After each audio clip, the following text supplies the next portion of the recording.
Recently, my friends created a video where they discussed the music of some famous rock bands and they received some angry comments. Some were like, "Who do you think you're here to judge? If you were any good, you'd be making music instead of talking nonsense here." Others were like, "Great bands make music with emotions, not with music theories." In this video, we're going to explore a thought-provoking topic. Can we judge music the right way, especially in the context of rock music? Some of my ideas are based on a study I did during my master's program in music education at UCL a few years ago, and I hope you find something valuable. With all the awards and ranking lists popping up in the rock scene, from Rolling Stone's 500 greatest albums of all time to Pitchfork's top 50 indie rock albums from the Pacific Northwest, it leaves us with some burning questions. What are the criteria for determining good rock music? Why do some records stand the test of time while others can only be a flash in the pan? And these questions aren't just important for rock fans, but also for aspiring musicians within this genre. Assessments carry important information on what is valued, which can provide musicians with guidance on the skills that can lead to recognition or commercial success. Firstly, let's explore the concept of a dual attitude introduced by Hargreaves in 1982. Dual attitude suggests listeners can differentiate between liking a song and recognizing its high quality. For example, I prefer The Strokes over Radiohead, but it doesn't mean I consider Radiohead's works to be inferior. Actually, I find some aspects of Radiohead's works to be more technologically advanced. I agree that the Beatles' Abbey Road is a great album, even though it doesn't resonate with me on the personal level. So what allows me to perceive Abbey Road as good without even liking it? Is it because I fear being judged for having bad taste? Or are there specific standards that define good rock music? While it's tempting to oversimplify these complex issues, the concept of a dual attitude seems a good starting point. It acknowledges that our pleasure in a song doesn't automatically equate to its quality. With that in mind, we can now delve into the following questions. Are there objective criteria we can use to assess rock music? Should we consider emotions in the assessment process? Philosophers have suggested the existence of a somehow objective standard of appreciation. Hume says, "Beauty lies in the eyes of the beholder, but there are particular qualities in objects that can be discerned by a careful eye." Certain parts in music can indeed be assessed with less controversy, such as structural complexity, purity of tones, etc. In rock music, there are some different measures or expectations of what counts as quality. For example, singing patterns that deviate from traditional standards, like whispers and shouts, are favored in rock music. Sometimes mistakes and flaws can be seen as precious, as they reflect the musician's authenticity and creativity. However, Aspin argues that an assessment of material components seems missing the point. The true essence of an artwork lies in its immaterial, informal, transcendent qualities of a special kind of significance and sense embodied. This underlines that we should tap into the soul of music rather than only look at its form. Sibylle digs deeper into the whole extra-musical thing, saying that human interpretation of music involves something covertly extra-musical. For example, Sibylle's Fourth Symphony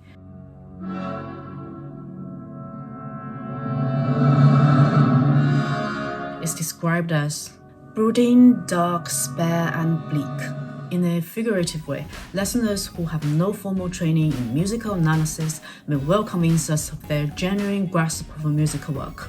This is exactly the job of a rock critic, says Simon Frith in Performing Rights. Additionally, due to the ideology of rock and its connection with youth culture and social political issues, the meaning of lyrics, the backstory of a musician, and the specific time and context of the work's release can all play a pivotal role in shaping the final presentation of a song. This makes the quest for objectivity in assessing rock music more challenging. This is where I got stuck, trying to seek a set of criteria that can do justice to the music, the musician, and listeners. Hume says, "A true judge with strong sense united to delicate sentiment, improved by practice, perfected by comparison, and cleared of all prejudice, can entitle critics to true beauty. But what does it mean to a musician if their music only clicks with judges and doesn't resonate with the other audiences? Perhaps the idea of striving for objectivity is problematic when it comes to assessing music. It disregards the emotional engagement in the musical experience. It fails to explain why a person can be deeply moved by a song without understanding any musical terms. And now the question has become more of a philosophical one. We need to understand the meanings of making and appreciating music to be able to evaluate them properly. Philosophical debates on the meaning of music has been ongoing for centuries. Recent arguments have more or less challenged Hanslick's denial of listeners' experience in constituting the value of music. Musicology in the 19th century paid more attention to how people should listen to music rather than how people did, and this generated the notion of ideal and flawed listening. Swanwick argues that music is not merely sounds handled by a skilled practitioner. Instead, it brings about meaningful experiences for those who can tune in. Dewey sees art as a language, a communication between creator and receiver. In his words, the work of art is complete only as it works in the experience of others than the one created it. In the case of rock music, the receiver's role in the integrity of art is vital. After all, popular music is produced for a mass audience, predominantly youth-oriented. In Christopher Small's concept musicking, the essence of musical experience lies in active participation and performance rather than passive observation. My understanding of this is that what truly matters to us is not the music itself, but rather our interaction with it. If to music is to take part in a musical activity, then inherently it will be subjective. But on the other hand, if we focus too much on pleasure alone, we might miss out on deeper qualities of well-constructed music, and it may also make us more focused on the listener's experience rather than the music itself. Perhaps you can relate to this experience. When we listen to an old song we've cherished for a long time, we may not experience the same level of excitement as we did during the first few days of listening. However, the decrease in pleasure doesn't diminish its value. This diminishing thrill can be explained by a concept of modern economics, the law of diminishing marginal utility. However, we can gain further insights from modern economics by being more explicit about the worth to whom, because what holds value to a musician may differ from what matters to a rock critic. For instance, musicians often prioritize self-expression and emotional connection they have with the work. On the other hand, rock critics often consider factors beyond music, such as commercial success, marketability, and the impact on the industry. These different priorities can lead to varied assessments of rock music. Anderson provides practical advice on determining the value of something we find pleasurable in relation to its extrinsic and intrinsic worth. For example, we may value a cheesy record because it's a gift from a loved one. She also cautions against drawing a false analogy between liking and other favorable attitudes. For instance, we may enjoy a musical performance that's out of tune or lacks depth, but we don't admire it. In other words, what makes the thing valuable is a rational favorable attitude, not any favorable attitude. I understand it's getting a little bit complex, and I also wouldn't say this is entirely without problem, because what counts as favorable attitude is subject to different social conventions. However, this is perhaps the most we can do at this moment if we take pleasure into consideration in the assessment process. Let's make a brief summary. The value of music goes beyond its content or the pleasure it brings. Because of the subjectivity in relation to musicking, to establish a standard that everyone agrees on what makes rock music good or bad seems unattainable. Nor should we label someone as an ideal or flawed listener, because musical experiences are subjective by nature. So, does this mean that the idea of assessing music is meaningless? I don't think so.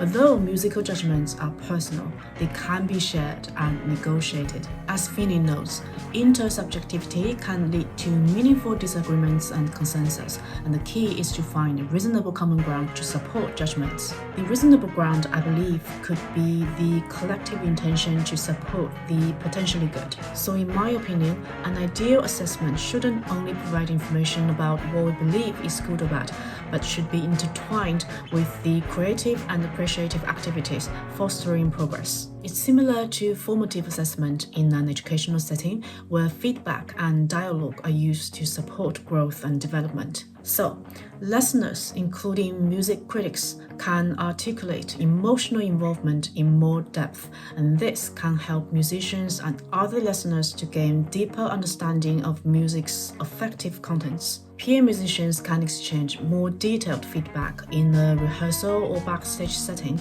giving more specific comments rather than generic ones like "good job" or "it doesn't work." For awards and ranking lists, it's always good to provide a more comprehensive explanation to justify their decision-making, rather than simply announcing the winner. Although the feedback may contain subjective elements, it holds value as long as the standards are reasonable from an impartial perspective. For instance, Rolling Stone magazine seems to value originality and creativity.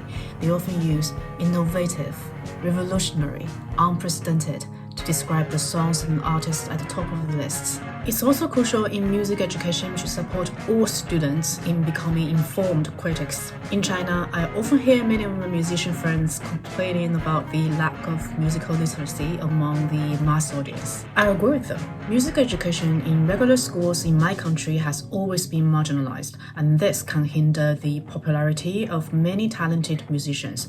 On the other hand, some of those who have achieved huge commercial success may lack artistic merits, and some may even resort to plagiarism in order to achieve fame, and this often goes unnoticed or are disregarded by the fans. It's sad, and changing this takes time. An effective way would be to encourage engagement with a wider range of music genres within the music classroom, rather than solely focusing on what the teacher deems valuable. So, by teaching the next generation to listen critically to music, they are more likely to become discerning consumers, rather than passive listeners who accept whatever becomes the next stereotypical hit. Finally, it's worth noting that the idea of assessment may lead to potential problems. Benchmarking musical experience against theories denies the very nature of the creative adventure, and if musicians are constantly aware of being assessed, it may affect authenticity. After all, in the ideology of rock, musicians are supposed to make music with honesty. More importantly, joy plays a significant role in making and appreciating music, so it's crucial that the assessment doesn't undermine the joyful essence of music. Hopefully, by becoming critical musicians, critical consumers, and critical judges, we can collectively support what we consider valuable in music, and at the same time, find joy in our own unique experiences with each musical encounter. Thank you for watching my first YouTube video. If you found any part of this video helpful, don't forget to hit the like button and share your thoughts in the comments below. Your support means a lot to me. Thank you.